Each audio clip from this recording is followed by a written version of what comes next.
Hey everyone! So right around a year ago, I decided to do Project 333 and I challenged myself to do it for a full year.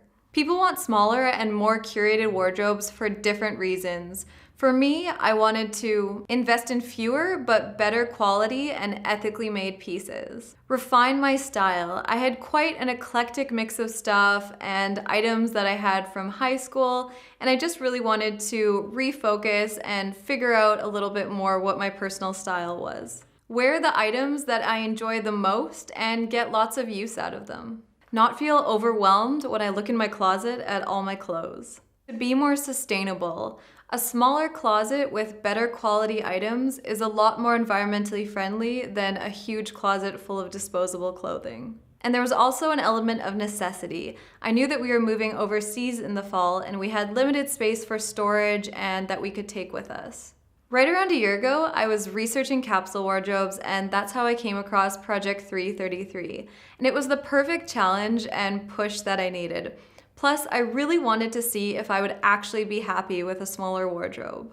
For the initial declutter, I did what I think a lot of people do. I hauled everything out and I started dividing it into piles of things I wanted to for sure keep, things I wanted to donate, and then the maybe piles. One thing I found really helpful was to think about if that piece wasn't currently in my closet, would I purchase it if I saw it in the store?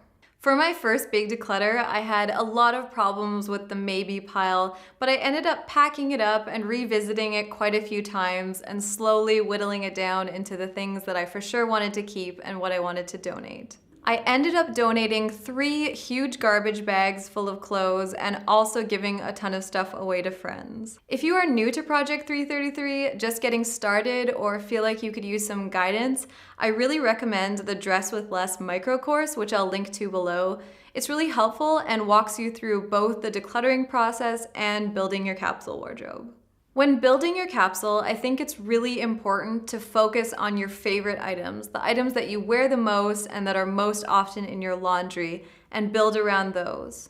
I decided to buy very little, especially for the first few seasons, and I found that really helpful. Unless you can see very glaring holes in your wardrobe, I think it's really good to not purchase things right away, because as you wear your capsule wardrobe, you not only refine your style a bit more, but you get a much better sense of what's missing. It's also really helpful to take note of what it is about your favorite pieces that make them your favorites, and also what it is about the pieces that you don't wear so often. Is it the color, the cut, maybe the fit? By thinking about those things, it helps with your future capsule wardrobe planning, it helps with defining your style, and it also helps when shopping for new pieces. And it's really important to not stress if things aren't perfect. It's a huge learning experience and things aren't gonna be perfect. I learned that you don't need a huge wardrobe to be happy and to look good. It feels really nice to get rid of things and have extra space. I enjoyed both the simplicity and the surprising creativity that came along with having a capsule wardrobe. People don't notice and don't care if you wear the same outfits.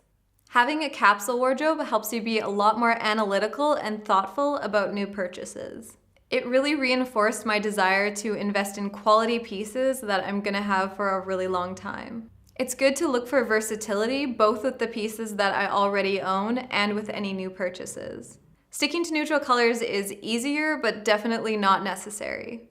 It really helps to notice patterns in your dressing. What are the pieces that you wear most? What are the outfits you wear most? And what are the items that really connect those pieces well to create lots of different options? And it's good to identify if there are connecting pieces that might be missing. So for example, if you have a lot of casual tops but don't tend to wear them because they feel too casual, it might be worthwhile to invest in something like a blazer so that you can dress them up and get more use out of them. And it's always important to focus on what works for you, not feel the need to copy other people's capsule wardrobes or fit into any kind of molds. I've noticed that there is a tendency to focus on the rules, and while they provide a really great framework and challenge, it's also important to identify what does and doesn't work for you. Remember that you're doing this for yourself and no one else. So if you want to swap something out, add in an extra piece, change the season time frame, or remove a category, that's totally fine. It's your journey and your experience.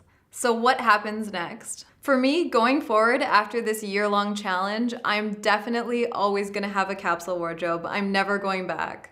I bought very few things throughout the year, and now I have a much better sense of what I want my capsule wardrobes to look like. So I'm slowly gonna be investing in and replacing some key pieces. And I'm going to allow myself to be a lot more flexible with the guidelines. For example, when I was in Canada, the seasons definitely didn't match up perfectly to what the weather was. So I'm not gonna worry about if one season is maybe a little bit shorter and one season is a little bit longer. I'm gonna be less strict about the 33 item limit. That worked really well for spring and summer, but I found it to be maybe a little too less for me personally during fall and winter. With layering and everything, I think I'd be more comfortable in the 35 to 38 piece range. And I'm not gonna feel guilty if I decide to wear something that's outside of my capsule wardrobe. I have a couple fancier dresses that I never included because I didn't think that they would get enough wear, and as a result they got no wear or love, and I do really like those dresses, so I think going forward I'm just gonna wear them if I want to, if the occasion is right, and not feel guilty that they're not part of my capsule wardrobe. And in the same vein, something that I actually missed was occasionally borrowing my husband's clothes. Again, I didn't want to do it. I felt bad doing it because it wasn't part of my capsule wardrobe. So going forward, I'm gonna occasionally borrow them, and that's fine, and I'm not gonna feel bad about it. So I do want to emphasize that it shouldn't be at all about guilt and suffering. It's about challenging yourself and a learning experience, so don't worry about making any adjustments that you need to.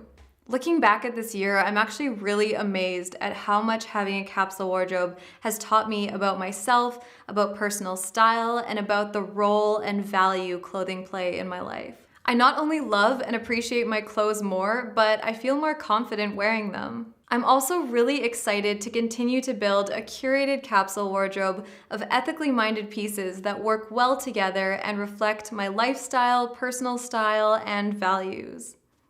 I hope you enjoyed this look back at my year of Project 333. I'm so happy that I decided to do this, and for any of you thinking about trying it, I definitely encourage you to take the challenge. I learned so much that I don't think I would have if I hadn't limited my pieces to only 33 items, and it was such a great learning and personal growth experience. So I would love to hear your thoughts, comments, tips, or anything that you've learned from having a capsule wardrobe.